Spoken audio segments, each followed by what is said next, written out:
الحمد لله رب العالمين والصلاة والسلام على سيد الأنبياء والمرسلين وعلى آله وصحبه أجمعين أما بعد فأعوذ بالله من الشيطان الرجيم بسم الله الرحمن الرحيم باب صدقة المرأة من مال الزوج. شوہر کے مال سے عورت صدقہ کرے اس کا بیان. شوہر کے مال سے عورت کا صدقہ کرنا اس کا حکم کیا ہے؟ تو اگر وہ عورت اور شوہر اس ایسے علاقے کے ہیں کہ جہاں کی عرف اور عادت میں یہ شامل ہے کہ اجازت لینا ضروری نہیں ہوتا ہے اور اجازت کے بغیر ہی گویا عرفاً اجازت ہوتی ہے، تب تو وہاں اجازت لینے کی ضرورت نہیں ہے. لیکن اگر جیسے حجاز میں اس زمانے میں ایسا تھا، لیکن اگر وہ ایسا علاقہ ہے کہ جہاں اس طرح کا عرف نہیں ہے تو پھر وہاں صراحتاً اجازت لینا چاہیے. اصل یہی ہے. کبھی کبھی بعض علاقے ایسے ہوتے ہیں جہاں ہلکی اور معمولی چیزوں میں تو اجازت گویا عرفاً ہوتی ہے اور بڑی چیزوں میں اجازت نہیں ہوتی، تو وہاں پھر اس تفصیل کے ساتھ صدقہ کرنا جائز ہوگا کہ جو معمولی چیزیں ہیں تو ان میں تو شوہر کی اجازت صریح اجازت کے بغیر بھی کر سکتی ہے، اور بڑی چیزیں ہیں اگر صدقہ کرنا ہے تو اس میں اجازت ضروری ہوگی.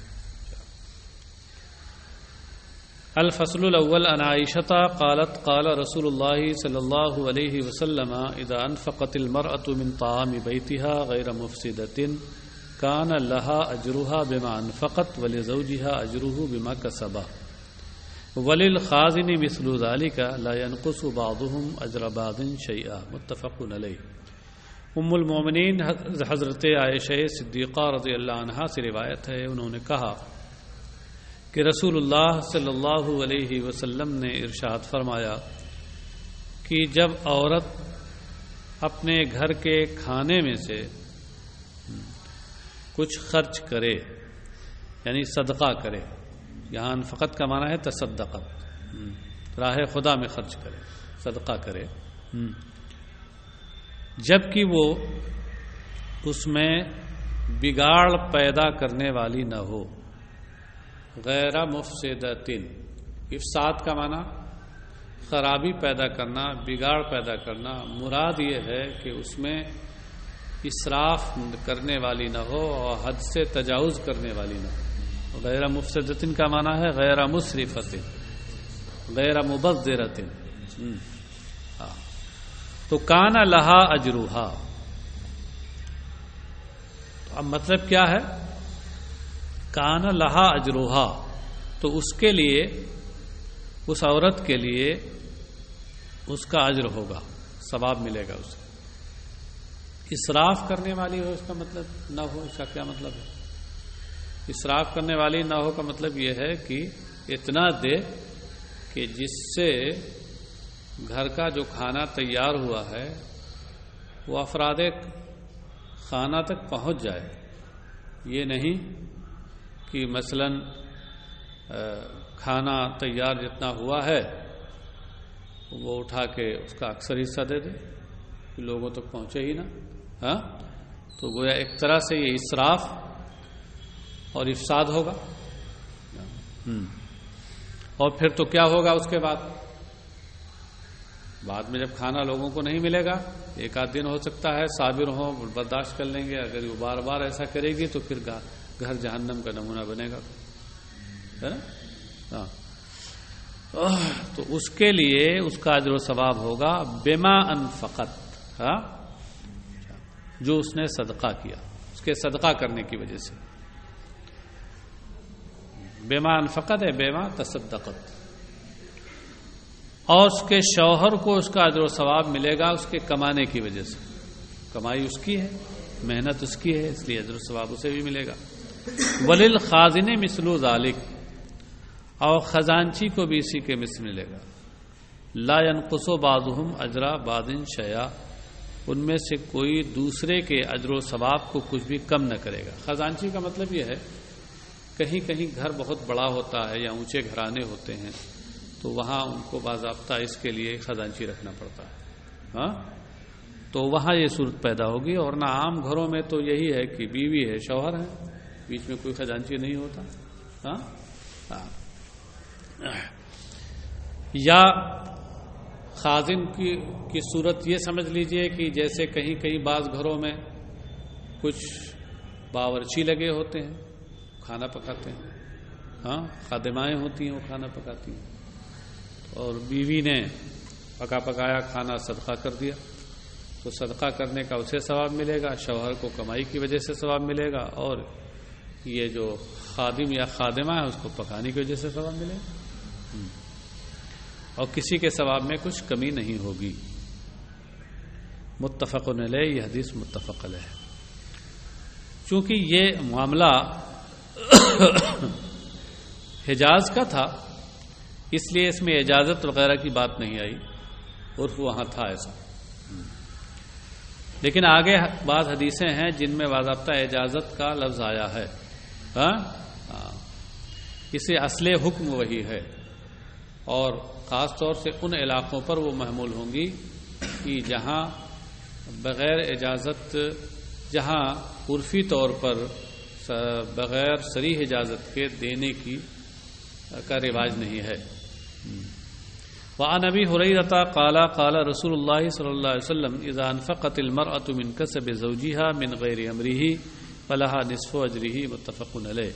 حضرت ابو ہریرہ رضی اللہ عنہ سے روایت ہے، انہوں نے کہا کہ رسول اللہ صلی اللہ علیہ وسلم نے ارشاد فرمایا کہ جب عورت اپنے شوہر کی کمائی سے اس کی اجازت کے بغیر صدقہ کرے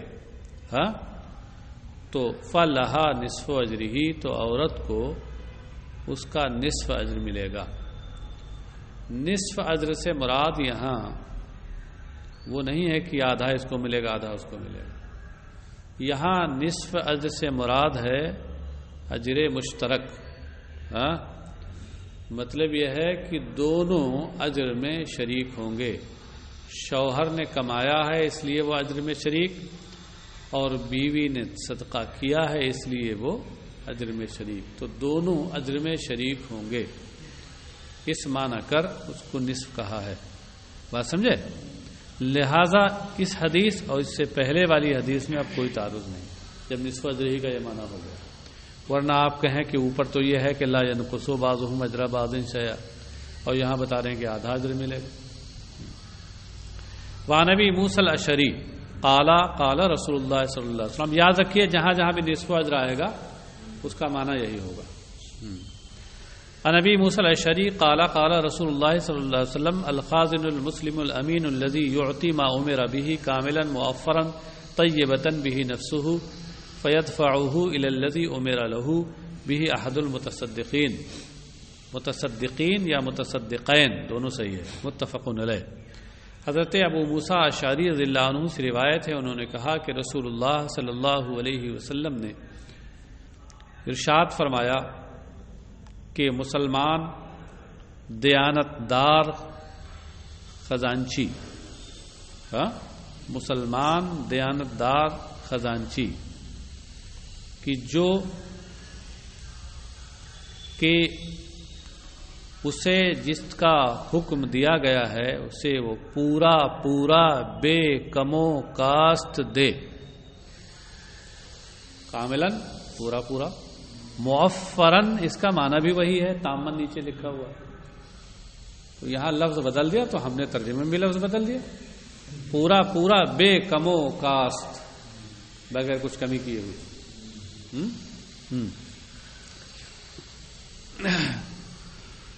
طیبتاً بہ نفسہ، اس حال میں کہ اس کا دل اس سے خوش ہو.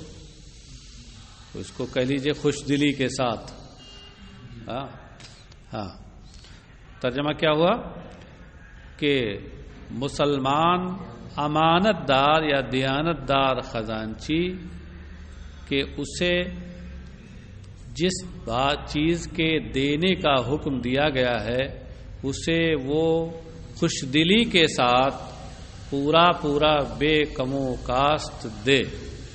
ہاں فَيَدْفَعُهُ إِلَى الَّذِي أُمِرَ لَهُ بِهِ، اور پھر وہ اسے اس کے حوالے کر دے جس کو دینے کا اسے حکم دیا گیا ہے. احد المتصدقین، تو ایسا خزانچی یہ بھی دو صدقہ کرنے والوں میں سے ایک ہے. ایک تو صدقہ کرنے والا اصل اس کا مالک ہے، جس نے حکم دیا کہ تم اتنا مال دے دو، صدقہ کر دو، اور یہ دے رہا ہے چونکہ، تو اس لیے یہ بھی ایک صدقہ کرنے والا ہے. مطلب یہ ہے کہ صدقہ کرنے کا اسے بھی ثواب ملے گا جیسے اس کے مالک کو ملے گا.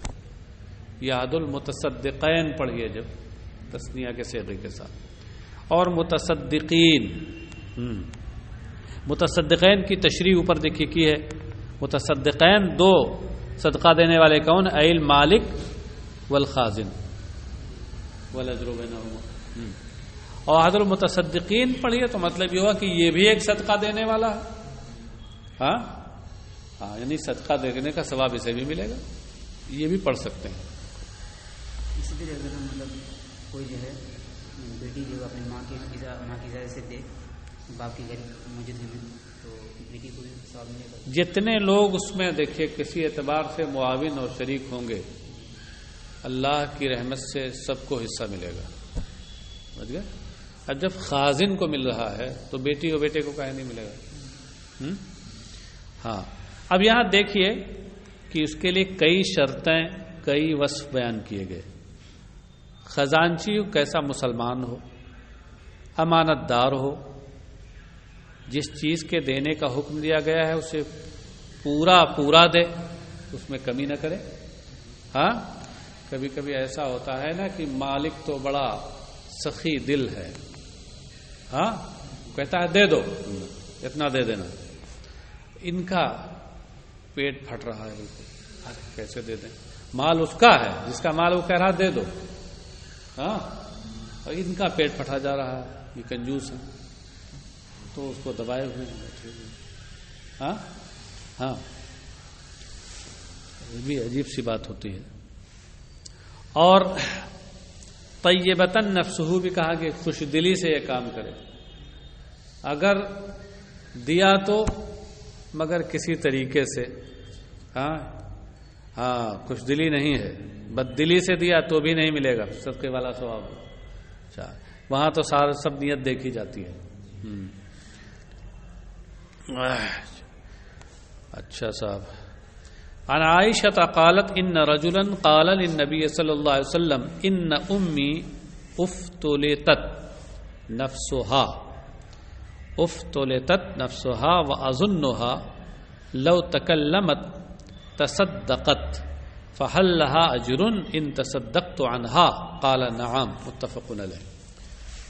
ام المومنین حضرت عائشہ صدیقہ رضی اللہ عنہا سے روایت ہے، انہوں نے کہا کہ ایک شخص نے نبی اکرم صلی اللہ علیہ وسلم کی بارگاہ میں عرض کیا، سرکار سے پوچھا اس نے کہ میری ماں کا اچانک انتقال ہو گیا. افتلتت نفسها اے ماتت فجأتن، اچانک انتقال ہو گیا. یہ فلتتن سے بنا ہے. فلتتن کا معنی ہوتا بغتتن، اچانک کسی کام کا ہونا، ناگہانی. تو اس نے عرض کیا کہ میری ماں کا اچانک انتقال ہو گیا. وَأَظُنُّهَا لَوْ تَكَلَّمَتْ تَصَدَّقَتْ، اور میرا گمان یہ ہے، میرا خیال یہ ہے کہ اگر وہ بولتی تو صدقے کو کہتی. صدقہ دینے کی بات کہ ہمارا مال صدقہ کر دو یا اتنا صدقہ کر دو، تو کیا انہیں اجر و ثواب ملے گا اگر میں ان کی جانب سے صدقہ کروں؟ قال نعم، سرکار نے فرمایا ہاں اجر و ثواب ملے گا. ان کا تو انتقال ہو گیا تھا اور مرنے کے بعد اب ان کی طرف سے صدقہ کیا جا رہا ہے. اس سے کیا پتہ چلا کہ مرنے والوں کو ثواب ملتا ہے. ایصال ثواب برحق ہے. ہاں اس حدیث سے ثابت ہوا، اور حدیث بھی کسی متفق علیہ. بخاری اور مسلم کی حدیث ہے. ہاں اب تو یہاں غیر مقلدوں کو خاموش ہو جانا چاہیے تھوڑی دیر کے لیے. کہتے ہیں ایصال ثواب کیسے ہوگا؟ جس نے جو کیا بس وہی اسے ملے گا، بس دوسرے کے پہنچانے سے کیسے پہنچ جائے گا؟ اب وہ کیسے پہنچے اللہ جانے، اس کا رسول جانے. سمجھے؟ ہاں تمہاری چھاتی کیوں پھٹ رہی ہے؟ اللہ کے رسول اس کے حکم سے کہہ رہے ہیں کہ ہاں پہنچے گا تو پہنچے گا، تمہاری چھاتی بلا وجہ پھٹ رہی ہے. تم تو ایسے ہی ہو جیسے کبھی کبھی کوئی مالک کہتا ہے کہ صدقہ دے دو، اور یہاں جو اس کا غلام ہے اس کی چھاتی پھٹی جا رہی ہے، یار ہم کاہے دے دیں اتنا. وہی نہ ہوا. اچھا اب اس میں ایک چیز یہ ہے کہ کیا یہ تو عبادت مالیہ ہے صدقہ. عبادت بدنیہ جیسے نماز روزہ ہے، کیا اس کا ثواب بھی پہنچے گا؟ اس میں اختلاف ہے، مگر اہل سنت و جماعت جمہور اہل سنت کا موقف یہی ہے کہ جس طریقے سے عبادت مالیہ کا ثواب مردوں کو پہنچتا ہے، ایسے ہی عبادت بدنیہ کا ثواب. آپ نماز پڑھیں، آپ تلاوت کریں اور آپ روزہ رکھیں، اس کا ثواب مرحومین کو بخشیں، پہنچے گا اور آپ کے ثواب میں کوئی کمی نہیں ہوگی. الفصل الثانی عن ابی امامہ قال سمعت رسول اللہ صلی اللہ علیہ وسلم. یہ خاص طور سے یاد رکھیے اس لیے کہ یہ متفق علیہ ہے. اگر کہیں اور کی حدیث آپ پیش کریں کہ تو غیر مقلدین فوراً یہ کہیں گے، سمجھے، ارے بخاری مسلم میں دکھائیے، لیجئے بخاری مسلم میں دیکھ لیجیے. ہاں کیونکہ اس سے پہلے جو حضرت سعد کی والی حدیث آئی تھی وہ بخاری مسلم کی نہیں تھی. ہاں کہ سرکار سے انہوں نے کہا تھا کہ کون سا صدقہ ان کے لیے افضل ہے، تو سرکار نے کہا کہ پانی. ہاں تو انہوں نے کنواں کھودا اور کہا حاضی لأم سعد. وہ بخاری مسلم کی نہیں تھی. ہو سکتا ہے اس پہ کہہ دیں کہ وہ بخاری مسلم کی نہیں ہے، تو چلو بخاری مسلم کی نہیں، چلو یہ لو بخاری مسلم کے لے لو. اور وہ بھی راویہ کون ہے؟ ام المومنین ہے. ہاں حضرت عائشہ صدیقہ رضی اللہ عنہ. عن ابی امامہ قال سمعت رسول اللہ صلی اللہ علیہ وسلم یقول فی خطبته عام حجۃ الوداع لا تنفق امرأة شيئا من بيت زوجها الا باذن زوجها قیل یا رسول اللہ ولا الطعام قال ذلك افضل اموالنا رواہ الترمذی. حضرت ابو امامہ باہلی سے روایت ہے، انہوں نے کہا کہ رسول اللہ صلی اللہ علیہ وسلم ارشاد فرماتے ہوئے میں نے سنا. اب حجۃ الوداع کے سال اپنے خطبے میں، یعنی خطبہ حجۃ الوداع میں سرکار نے فرمایا کہ لا تنفق امرأة شيئا من بيت زوجها الا باذن زوجها، کہ کوئی عورت اپنے شوہر کے گھر سے اس کی اجازت کے بغیر کچھ بھی خرچ نہ کرے، یعنی کچھ بھی صدقہ نہ کرے.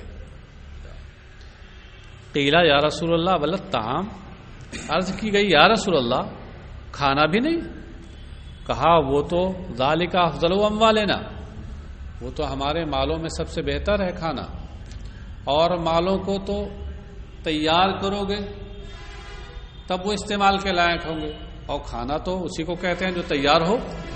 ہاں کھایا فوراً فائدہ اٹھایا اس سے، وہ تو ہمارے مال میں سب سے بہتر ہے نتیجے کے اعتبار سے، تو اس میں بھی اجازت ہونی چاہیے. اب یہ بے اذن الا بے اذن زوجہا میں کی تشریح وہی ہے جو اس سے پہلے میں نے کی، کہ چاہے وہ علاقہ ایسا ہو کہ وہاں عرف و عادت کی وجہ سے شوہروں کی طرف سے بیویوں کو اجازت ہوتی ہو، مطلق اجازت ہوتی ہو، یا جس حد تک اجازت ہوتی ہو، وہ سب وہ اذن زوج میں آئے گا.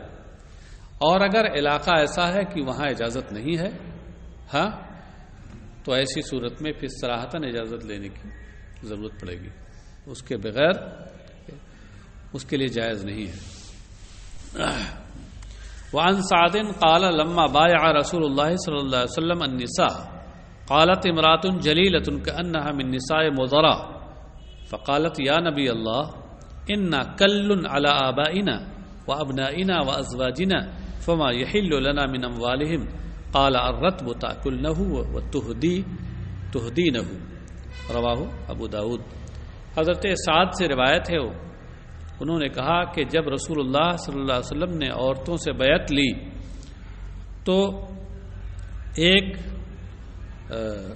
باعزت خاتون کھڑی ہوئی، لگتا تھا کہ وہ قبیلے مضر کی خواتین میں سے ہیں۔ قبیلے مضر یا عربوں کا بڑا باعزت معزز قبیلہ تھا، تو ایک معزز خاتون کھڑی ہوئی، ایسا لگتا تھا کہ وہ قبیلے مضر کی خواتین میں سے ہیں۔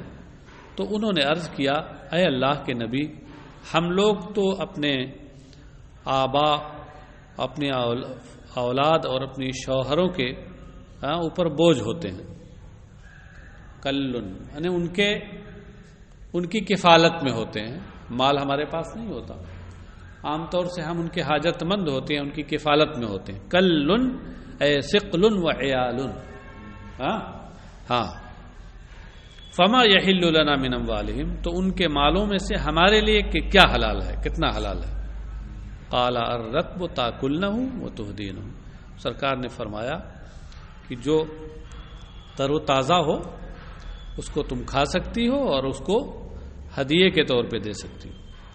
تر و تازہ کا مطلب یہ ہے، اس سے مراد یہ ہے کہ وہ چیز جس کو زیادہ دن تک رکھا نہ جا سکے، جلدی خراب ہو جانے والی چیز ہے، جیسے کھانا ہے، شوربہ ہے، دودھ ہے، کچھ پھل بھی ایسے ہوتے ہیں جو جلد خراب ہو جاتے ہیں، کچھ تو بہت دن تک چلتے ہیں۔ تو اس طرح کی چیزیں، یعنی گویا سرکار کے فرمانے کا مطلب یہ ہے کہ اس طرح کی جو چیزیں ہیں وہ ہمارے علاقے حجاز میں، چونکہ عرف یہی ہے کہ شوہر سے اس میں پوچھنا ضروری نہیں ہوتا ہے، عرفاً شوہر کی طرف سے اجازت ہوتی ہے، تو یہ تم کر سکتی ہو۔ اس سے پتہ چلا کہ اگر کہیں ہو یا کوئی ایسی جگہ ہو کہ جہاں عرف نہ ہو اس کا، تو صحیح اجازت لینی پڑے گی اس میں۔ کھانے کی تو ہر جگہ اجازت ہوتی ہے، ہدیہ دینے اور صدقہ دینے میں اجازت ضروری ہوتی ہے۔ الفصل الثالث عن عمیر مولا آب اللحم قال امرني مولاي ان اقدد لحما فجاءني مسكين فاطعمته منه فعلم بذلك مولاي فضربني فاتيت رسول الله صلى الله عليه وسلم فذكرت ذلك له فدعاه فقال لما ضربته قال يعطي طعامي بغير ان امره فقال الاجر بينكما وفي روايه قال كنت مملوكا فسالت رسول الله صلى الله عليه وسلم اتصدق من مال موالي بشيء موالي یا مشدد، کیونکہ ایک تو موالی کیا ہے اور دوسرے یا مضافلہ متکلم کی ضمیر ہے۔ فضربنی قال نعم والاجر بینکما نصفان رواہ مسلم۔ حضرت آب اللحم کے آزاد حضرت آب اللحم کے غلام عمیر نے کہا، عمیر نام ہے اور آب اللحم آقا کا نام ہے، دونوں صحابی ہیں۔ آب اللحم یہ کبار صحابہ میں سے ہیں، بدری صحابہ میں سے ہیں، بدر میں بھی یہ شریک ہوئے تھے۔ اور آبی یہ ابا یا ابا اباءن سے اس میں فاعل ہے، ابا یا ابا کا معنی ہوتا ہے انکار کرنا، تو آبی کا معنی ہوتا ہے منکر، انکار کرنے والا۔ اچھا، تو ان کے بارے میں کہا جاتا ہے کہ یہ آب اللحم ان کو اس لیے کہا جاتا تھا کہ یہ گوشت نہیں کھاتے تھے، گوشت سے انکار کرتے تھے۔ ایک قول یہ ہے کہ دور جاہلیت میں جو بتوں پر جانور چڑھائے جاتے تھے ان کے نام پہ چھوڑے، اس گوشت سے بچتے تھے، عام گوشت تو کھاتے تھے، اس لیے آب اللحم کہا۔ بہرحال یہ ہو یا وہ ہو، یہ ان کا لقب ہے۔ اور ان کے غلام تھے عمیر۔ قال امرنی مولایا ان اقدد لحما، انہوں نے کہا کہ میرے آقا نے مجھے، میرے مالک نے مجھے حکم دیا کہ میں گوشت کے ٹکڑے کروں۔ قدد یقدد، تقدید کا معنی ہوتا ہے کاٹنا، ٹکڑے بنانا۔ فجاءنی مسکین، تو ایک مسکین میرے پاس آیا، فاطعمتہ منہ، تو میں نے اس میں سے اس کو کھلا دیا کچھ، فعلم بذلک مولایا، تو میرے آقا کو اس کا علم ہوا، فضربنی، تو میری پٹائی کر دی۔ تو میں رسول اللہ صلی اللہ علیہ وسلم کی بارگاہ میں حاضر ہوا اور سرکار سے میں نے اس کا تذکرہ کیا۔ سرکار نے انہیں بلایا، کہا کس لیے مارا؟ کہا یوتی طعامی بغیر ان امرہ، یہ میرا کھانا بغیر میری اجازت کے یہ دے دیتا ہے۔ فقال الاجر بینکما، تو سرکار نے تسلی دی ان کو، کہا کہ الاجر بینکما، ثواب تم دونوں کے درمیان ہے۔ ارے دینے کی وجہ سے اسی کو تھوڑا ثواب ملے گا، تم کو بھی تو ثواب مل رہا ہے، تو ثواب کا کام کیا ہے نے، اس لیے تم صبر کرو۔ اس کا یہ مطلب نہیں ہے کہ اب اجازت کے بغیر دینا جو ہے وہ کار ثواب ہے۔ سرکار نے ان کی تسلی کے لیے بات کہی تھی، ہاں، ورنہ دوسری حدیثوں سے ثابت ہوتا ہے کہ بغیر اجازت کے یہ کام نہیں ہونا چاہیے، جائز نہیں ہے۔ ہاں، ان کو تسلی کے لیے کہا کہ تم کو تسلی کرنی چاہیے، ماننا نہیں چاہیے تھا۔ اجازت اس وقت نہیں آپ سے مانگی تھی، آپ کو معلوم ہوا تو آپ اجازت دے دیتے دل سے، اجر ملے گا تم کو بھی ان کو بھی۔ الاجر بینکما۔ اور ایک روایت میں یہ ہے کہ الفاظ دوسرے ہیں کچھ، کنت مملوکن، میں غلام تھا، یہ حضرت عمیر ہی کی روایت ہے۔ تو میں نے رسول اللہ صلی اللہ علیہ وسلم سے پوچھا کہ کیا میں اپنے آقاؤں کی مال میں سے کچھ صدقہ کر سکتا ہوں؟ قال نعم، سرکار نے فرمایا ہاں، والاجر بینکما نصفان، اور اجر تم دونوں کے درمیان برابر برابر ہوگا۔ نصفان کا معنی یہاں وہی ہے، برابر برابر ہوگا، آدھا آدھا نہیں مراد ہے۔ وہاں نصف جیسے اوپر تھا ایسے یہاں، یعنی اجر میں تم دونوں برابر کے شریک ہو۔